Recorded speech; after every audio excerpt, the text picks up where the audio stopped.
இடி ரெய்டு வர முடியாது. அதோட முடிஞ்சு போச்சு அந்த கதை. ஆனா, அதில கிடைச்ச ஆவணங்களை வைத்து பார்க்கும்பொழுது, இதுக்கு சம்மந்தமே இல்லாத இந்த துறை, எது குடிநீர் மற்றும் கழிவுநீர் அகற்ற வாரியம் அந்த இதில வந்து நியமனங்கள்ல வந்து 2500 போஸ்டிங்க்கு நடந்த தேர்வு 1,00,000 பேர்ட்ட எழுதுனாங்க. அதில 2500 பேர் செலக்ஷன். அதான் 2500 பேர் 150 பேருக்கு பணம் கொடுத்து அந்த மூலியமா அவர்கள் தேர்வாகியிருக்கார்கள்.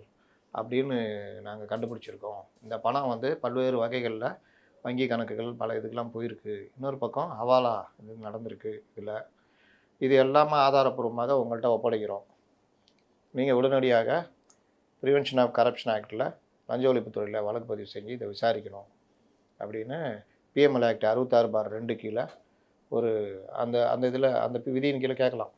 அடிப்படையில சக விசாரணை அமைப்பான தமிழக காவல்துறையிட்ட இடி கொடுத்துருக்காங்க. இதுவரைக்கும் இல்லாத ஒரு விஷயம்.